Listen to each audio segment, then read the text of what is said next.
અંગ્રેજીની અંદર આગળના વિડિયોની અંદર યુનિટ નંબર 3 એની શરૂઆત આપણે કરી હતી અને આપણે એક્ટિવિટી 4 જોયા. હવે આજે આપણે એક્ટિવિટી 4E એની શરૂઆત કરીએ. તો એની અંદર આપણને આપેલું છે સમૂહમાં કામ કરો. એક્ટિવિટી 4A એના આધારે આપણને પ્રશ્નના જવાબ એટલે કે ક્વેશ્ચન આન્સર આપેલા છે એ આપણે અહીંયા આપવાના છે. તો પહેલો ક્વેશ્ચન આપણને આપેલો છે who has a bat એટલે કે કોની પાસે બેટ છે. જો અહીંયા આપણને જે પ્રશ્ન જવાબ પૂછવામાં આવેલા છે એ પ્રશ્ન જવાબ કયા છે તો કે જે આપણે એક્ટિવિટી 4A એની અંદર આપણે સીસોર દરિયા કિનારે જે ચિત્ર આપેલું હતું એ જે સ્ટોરી આપણને આપેલી હતી એમાંથી આપણને અહીંયા પ્રશ્ન પૂછવામાં આવ્યા છે. તો એમાં બેટ છે એ કોની પાસે છે તો આપણને ખબર છે કે બેટ છે એ ગોલુ પાસે છે. એટલા માટે આપણે એનો આન્સર લખ્યો છે કે ગોલુ હેઝ અ બેટ એટલે કે ગોલુ પાસે બેટ છે. ત્યાર પછી બીજો ક્વેશ્ચન આપણને આપેલો છે who is ગોલુસ મધર એટલે કે ગોલુના માતા કોણ છે. અહીંયા એક ધ્યાન રાખવાનું એ થશે કે પહેલા સેમેસ્ટરની અંદર આપણે જે ગ્રામરનો ટોપિક સમજ્યા હતા તો અહીંયા આપણને જે બે પ્રશ્ન છે પહેલો અને બીજો એ બે પ્રશ્ન આપણને who થી પૂછવામાં આવ્યા છે. ત્યાર પછી what થી પ્રશ્ન પૂછવામાં આવેલા છે. તો આ બધા ગ્રામરના ટોપિક આપણે સમજી ગયા છીએ કે જ્યારે આપણને who થી પ્રશ્ન પૂછવામાં આવે છે ત્યારે કોઈ પણ વ્યક્તિ છે એનું નામ જાણવા માટે who થી પ્રશ્ન પૂછવામાં આવે છે. તો જુઓ પહેલા અને બીજા બે પ્રશ્નમાં આપણને who થી પ્રશ્ન પૂછ્યો એટલે ત્યાં આપણે વ્યક્તિનું નામ છે આગળ આવ્યું છે. આ નિયમ છે એ આપણે યાદ રાખવાના છે જે પહેલા સેમેસ્ટરની અંદર આપણે શીખી ગયા છીએ. ત્યાર પછી આપણને ત્રીજો પ્રશ્ન પૂછવામાં આવ્યો છે એ વોટ વડે પ્રશ્ન પૂછવામાં આવ્યો છે. જોઈએ આપણે ત્રીજો પ્રશ્ન what is Pinku's mother's name પિંકુની માતાનું નામ શું છે તો Pinku's mother's name is Nehaben એટલે કે પિંકુના માતાનું નામ નેહાબેન છે. ત્યાર પછી ચોથો ક્વેશ્ચન જોઈએ ઇઝ પિંકુ ગોલુસ કઝિન એટલે કે શું પિંકુ છે એ ગોલુની કઝિન એટલે કે એની પિતરાઈ બહેન છે તો નહીં એની સગી બહેન છે. એટલા માટે જવાબ છે નો વડે આપ્યો છે કે નો સી ઇઝ નોટ એટલે કે ના તેની પિતરાઈ બહેન નથી પરંતુ તેની સગી બહેન છે. ત્યાર પછી આપણને પાંચમો ક્વેશ્ચન આપેલો છે who has a newspaper કોની પાસે છાપું છે તો who વડે પ્રશ્ન પૂછ્યો એટલા માટે નામ છે ઈ આગળ આવેલું છે. રોહિતભાઈ has a newspaper એટલે કે રોહિતભાઈની પાસે ન્યૂઝપેપર એટલે કે છાપું છે.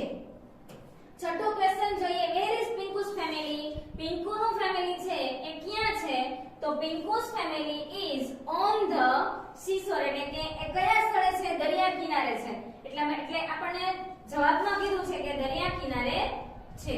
ત્યાર પછી સાતમો ક્વેશ્ચન જોઈએ is there a balloon man at the seashore એટલે કે શું દરિયા કિનારે આપણને ફુગાવાળો આપેલો છે તો આપણને ખબર છે કે ચિત્રમાં આપણને એક ફુગાવાળો છે એ ત્યાં જોવા મળતો હતો. એટલા માટે આપણે જવાબ છે એ યસ વડે આપ્યો છે અને balloon man ફુગાવાળો છે ઈ એક જ છે એટલા માટે આપણે is અહીંયા મૂકવામાં આવ્યું છે. yes there is. ત્યાર પછી આપણે જોઈએ એક્ટિવિટી નંબર 4F સાચા વિધાનોની સામે ટ્રુ અને ખોટા વિધાનોની સામે ફોલ્સ લખો. ઘણા બધા વિદ્યાર્થીઓ છે એ ટ્રુ અને ફોલ્સ નો સ્પેલિંગ હજી પણ ખોટો લખે છે. તો બરાબર ટ્રુ એટલે કે સાચું અને ફોલ્સ એટલે ખોટું શક્ય છે ત્યાં સુધી સ્પેલિંગ છે એ તમને જ્યારે સૂચના આપવામાં આવેલી હોય છે એમાં તમને આપેલા હોય છે તો એ જોઈ અને સાચો લખો. પહેલું આપણને કીધું છે નેહાબેન ઇઝ પિંકુસ સિસ્ટર એટલે કે નેહાબેન છે એ પિંકુની બહેન છે. તો આપણને ખબર છે કે નેહાબેન છે એ પિંકુની બહેન નથી પરંતુ કોણ છે એની માતા છે. એટલા માટે આપણને પહેલો છે એક ક્વેશ્ચનનો આન્સર આપણે ફોલ્સ લખેલો છે કે નેહાબેન છે એ પિંકુની માતા છે બહેન નથી. ત્યાર પછી number of 2 Golu is Pinku's brother એટલે કે ગોલુ છે એ પિંકુનો ભાઈ છે તો જવાબ આવશે ટ્રુ એટલે કે હા એ તેનો ભાઈ છે. Number of 3 Rohitbhai has a magazine. જો ન્યૂઝપેપર એટલે શું થાય છાપું થાય અને મેગેઝિન એટલે શું થાય તો કે સામયિક થાય. તો રોહિતભાઈ છે એની પાસે શું હતું મેગેઝિન નહોતું પરંતુ ન્યૂઝપેપર હતું એટલે કે છાપું હતું. એટલા માટે એનો આન્સર આપણને આપ્યો ફોલ્સ કે ખોટું એની પાસે મેગેઝિન ન હતું. ત્યાર પછી ધેયર એટ ધ સીશોર તેઓ દરિયા કિનારે છે તો ટ્રુ. ત્યાર પછી there is a balloon man in the picture એટલે કે ચિત્રમાં આપણને ફુગાવાળો બતાય છે તો ટ્રુ. એટલે કે સાચું. There is no water in the picture. ચિત્રમાં આપણને ક્યાંય પાણી બતાતું નથી. તો દરિયા કિનારો છે તો આપણને ખબર છે કે દરિયા કિનારે આપણને પાણી જોવા મળે અને ચિત્રમાં પણ આપણને દરિયા કિનારો આપ્યો છે એટલા માટે ત્યાં પાણી છે જ. તો અહીંયા આનો જવાબ આવશે false એટલે કે ખોટું. ત્યાર પછી આપણે જોઈએ એક્ટિવિટી 4G. શબ્દને યોગ્ય ક્રમમાં ગોઠવી અને સાચું વાક્ય બનાવો. નેહાબેન, પછી ફ્રૂટ્સ અને પછી હેઝ. તો વાક્ય છે આડા અવડા વાક્ય છે એને યોગ્ય ક્રમમાં ગોઠવી અને લખો. તો કર્તા, કર્મ, ક્રિયાપદ આ વાક્ય છે ને આ રીતે આપણે ગોઠવી અને પછી આપણે લખીએ. આના નિયમો છે એ આપણે ગ્રામરની અંદર ફોરલેન નોટબુક ની અંદર લખી સમજી અને ત્યાર પછી આ વાક્ય છે આપણે સમજશું. જોઈએ હવે આપણે એક્ટિવિટી 5 એ પણ આપણે કરવાની નથી. ત્યાર પછી એક્ટિવિટી 6 જૂથમાં કામ કરો અને ઉદાહરણ પ્રમાણે આપેલી વિગતોને આધારે દરેક વ્યક્તિની વિગત લખો. જેમ કે અહીંયા આપણને એક છોકરી છે એની આપણને વિગત આપેલી છે. જ્યારે આપણને કોઈ એમ કહે કે તમે તમારી વિગત છે એ બતાવો તો આપણે આપણી વિગત શું બતાવીએ તો કે હું એક છોકરી છું. પછી આપણે આપણી પોતાની વિગત બતાવવાની છે. જો અહીંયા આપણે આ વિગત જોઈએ એના ઉપરથી તમને દરેક વિદ્યાર્થીને તમારી પોતાની વિગત છે એ બતાવતા આવડશે. આપણે કેટલા વર્ષના છીએ, શું વ્યવસાય કરીએ છીએ. જેમ કે આપણે વિદ્યાર્થી હોઈએ તો સ્ટુડન્ટ છીએ એમ કહીએ અથવા કોઈ વ્યવસાય કરતા હોઈએ તો એ આપણે બતાવીએ. પછી આપણી ઊંચાઈ કેટલી છે, લંબાઈ કેટલી છે, વજન કેટલો છે એ બધું અહીંયા આપણને બતાવવામાં આવ્યું છે. વિશ્વા નામની છોકરી છે એની ઉંમર કેટલા વર્ષની છે? 10 વર્ષની છે. એ શું છે તો કે એક સ્ટુડન્ટ એટલે કે એક વિદ્યાર્થી છે. પછી એના વાળ છે ઈ કેવા છે તો કે કર્લી એટલે કે વાકડિયા વાળ છે અને એ છોકરી કેવી છે? ઊંચી છે. તો આપણને પહેલું એક્ઝામ્પલ આપેલું છે કે વિશ્વા ઇઝ અ ગર્લ એટલે કે વિશ્વા છે એ છોકરી છે. જો આટલા ઉપરથી આપણે શબ્દ ઉપરથી વાક્ય બનાવીએ. સૌથી પહેલા શબ્દ બનાવ્યા અને ત્યાર પછી વાક્ય બનાવ્યું. વિશ્વા ઇઝ અ ગર્લ એટલે કે વિશ્વા છે ઈ છોકરી છે. સી ઇઝ સી એટલા માટે એવું છે કારણ કે તે છોકરી છે એટલા માટે તે 10 વર્ષની છે. સી ઇઝ અ સ્ટુડન્ટ એટલે કે તે એક વિદ્યાર્થી છે. સી હેઝ કર્લી હેર એટલે કે તેના વાળ છે ઈ કેવા છે? વાકડિયા છે. અને સી ઇઝ ટોલ એટલે કે તે કેવી છે? ઊંચી છે. પછી આપણને આપેલું છે મિસ્ટર વસાવા એટલે કે શ્રીમાન. મિસ્ટર છે એ શ્રીમાન એનો અર્થ એવો થાય છે. એ કોણ છે તો કે ડોક્ટર છે. એની ઉંમર કેટલી છે? 52 એટલે કે 52 વર્ષની ઉંમર છે. એ પોતે વ્યવસાય શું કરે છે તો કે ડોક્ટર છે. અને એ કેવા છે? ઊંચા છે કે નીચા? તો કે શોર્ટ એટલે નીચા છે. તો હવે આપણને અહીંયા જે માહિતી આપેલી છે એના આધારે આપણે વાક્ય બનાવશું. તો સૌથી પહેલા નામ આપેલું છે તો mister Vasava is a man. એ એક કોણ છે? પુરુષ છે. એટલા માટે આપણે અહીંયા મેન લખ્યું છે. He is a doctor એટલે કે તે વ્યવસાય શું છે? ડોક્ટર છે. પછી તેની ઉંમર કેટલી છે? 52 વર્ષની. તો he is 52 years old અને તે કેવા છે? શોર્ટ એટલે કે નીચા છે. તો he is short. આ રીતે આપણને વાક્ય બનાવતા આવડવા જોઈએ. ત્યાર પછી અહીંયા આપણને આપેલું છે મિસિસ પરમાર એટલે કે શ્રીમતી પરમાર જેની ઉંમર 35 years old એટલે કે 35 વર્ષની છે. એ પોતે શું વ્યવસાય કરે છે? હેર ડ્રેસર છે અને એ કેવા છે? ફેટ એટલે કે જાડા છે. તો Mrs Parmar is a woman. She is 35 years old. She is a hairdresser. She is fat એટલે કે તે જાડા છે. જોઈએ હવે આપણે આગળ એક્ટિવિટી 7A. ગોલુનો ફેમિલી ચાર્ટ આપેલો છે એ જુઓ અને નામ આપો. આપણે ખાસ ધ્યાન રાખવાનું છે કે અહીંયા જે આપણને એક્ટિવિટી 7A ની અંદર આપણને જે ચાર્ટ આપેલો છે ફેમિલી ચાર્ટ. ફેમિલી ચાર્ટ એટલે શું તો કે દરેક વ્યક્તિ છે ને પોતાનો ફેમિલી ચાર્ટ બનાવી શકે. જેને આપણે ગુજરાતીમાં શું કહીએ? કુટુંબ વૃક્ષ કહીએ. કે આપણા મમ્મી, પપ્પા, ભાઈ, બહેન, દાદા દાદી છે, કાકા કાકી છે, એના દીકરા દીકરી છે. તો આ બધાનું આપણા ઘરમાં જેટલા સભ્યો રહેતા હોય એનું આપણે એક કુટુંબ વૃક્ષ જેને આપણે ગુજરાતીમાં આંબો કહીએ, તો એ જે ગુજરાતીમાં બનાવીએ છીએ તો એવી જ રીતે અહીંયા એને અંગ્રેજીમાં શું કહેવાય? ફેમિલી ચાર્ટ કહેવાય. તો સૌથી પહેલા આપણને જે અહીંયા ફેમિલી ચાર્ટ આપેલો છે એ કોનો છે? આપણો નથી, પરંતુ એ ગોલુ જે છે એનો અહીંયા ફેમિલી ચાર્ટ આપેલો છે. સૌથી પહેલા ગોલુનો ફેમિલી ચાર્ટ અને ત્યાર પછી આપણે આપણો ફેમિલી ચાર્ટ છે એ બનાવવાનો રહેશે. તો સૌથી પહેલા ગોલુ, તો એના પિતા, ગોલુના પિતા, ત્યાર પછી ગોલુના માતા, પછી ગોલુની બહેન અને ગોલુનો ભાઈ. આ ચાર વ્યક્તિઓ. તો ગોલુ છે એ પોતાનો ફેમિલી ચાર્ટ જ્યારે બનાવે તો એની અંદર સૌથી પહેલા ગોલુ છે એ પોતાની માહિતી આપે કે આઈ એમ ગોલુ. જ્યારે આપણે ફેમિલી ચાર્ટ બનાવીએ તો સૌથી પહેલા આપણે આપણી પોતાની માહિતી આપી કે હું સો એન્ડ સો આ અને આ છું. આપણે પોતે આપણું નામ આપીએ. પછી આપણે પિતાનું નામ આપીએ તો ગોલુ છે એ અહીંયા તેના પિતાનું નામ આપે છે કે માય ફાધર નેમ ઇઝ. તો ગોલુના પિતાનું નામ શું હોય છે? રોહિતભાઈ હોય છે. એટલા માટે અહીંયા એને લખ્યું છે રોહિતભાઈ. માય મધર્સ નેમ ઇઝ એટલે કે અહીંયા ગોલુની માતાનું વાત કરવામાં આવી છે. તો ગોલુની માતાનું નામ શું છે?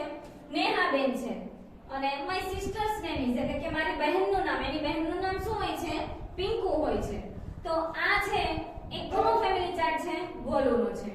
હવે એવી જ રીતે આપણે 7 એક્ટિવિટી 7B માં જોઈએ કે તમારા કુટુંબનો ફેમિલી ચાર્ટ બનાવો. તમારા કુટુંબના સભ્યના નામ લખો અને તેમના ચહેરા ઉપર આપેલી જગ્યામાં દોરો. અહીંયા આપણે ફેમિલી ચાર્ટ છે એ ટેક્સ્ટ બુક ની અંદર પણ આપણે કરવાનો છે.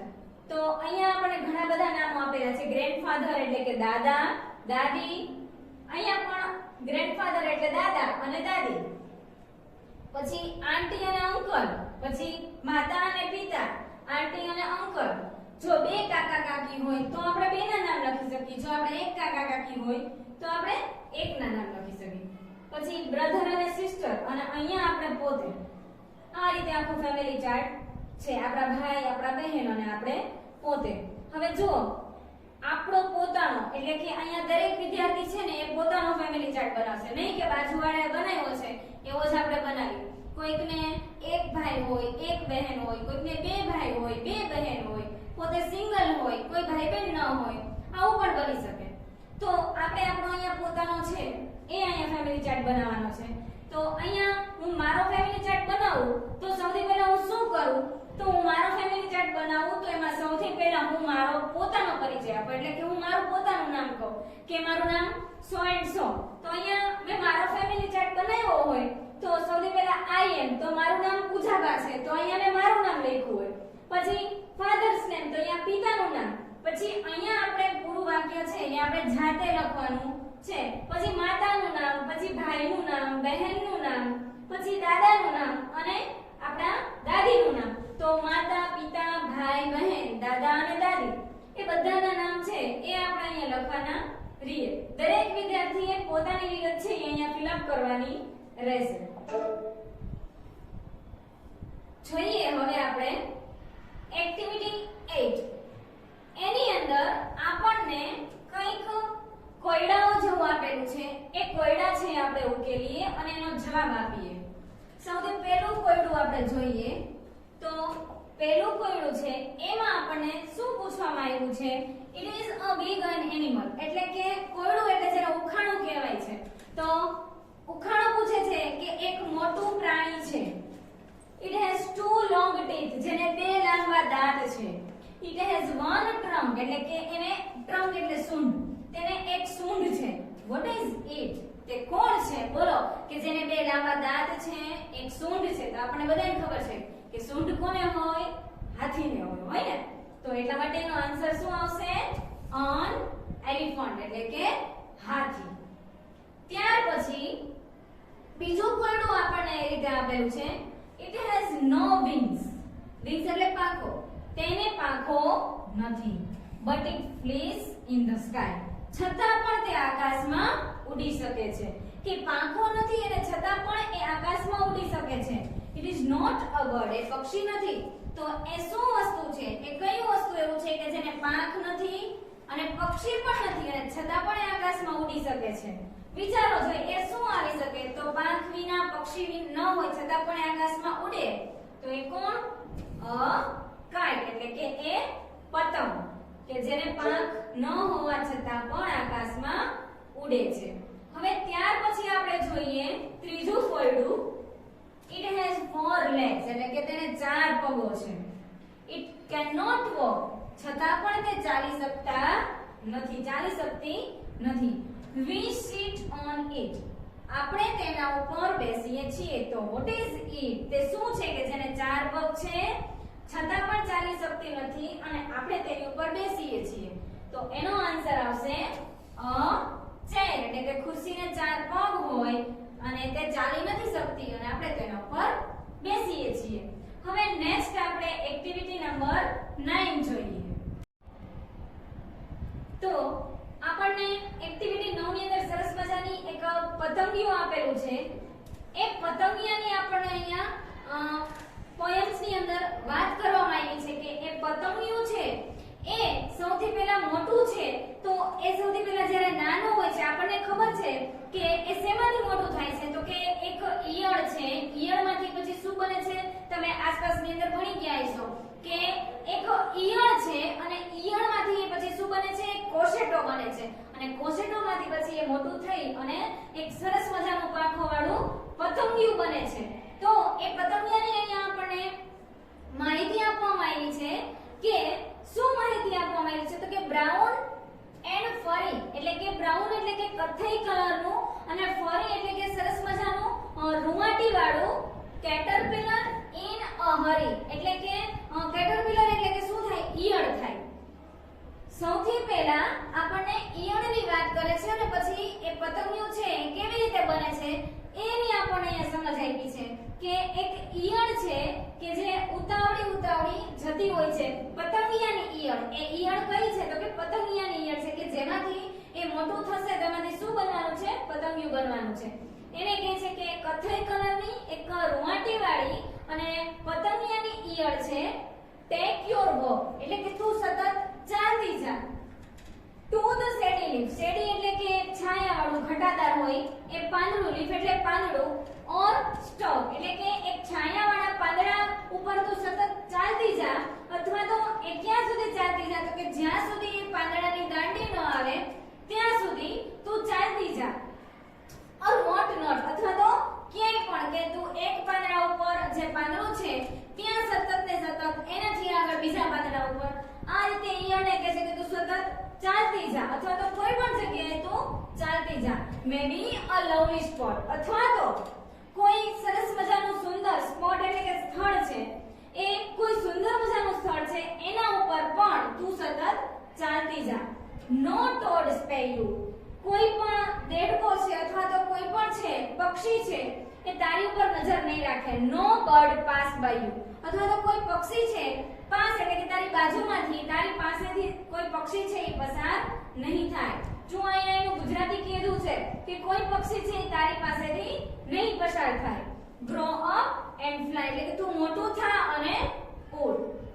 એઝ અ લવલી બટરફ્લાય એટલે કે જેમ પતંગિયું છે એ શું કરે છે? તો કે એક ઝાડ ઉપરથી બીજા ઝાડ ઉપર એક ઝાડ ઉપરથી બીજા ઝાડ ઉપર એ સરસ મજાનું પોતાની પાંખો વડે શું કરે છે?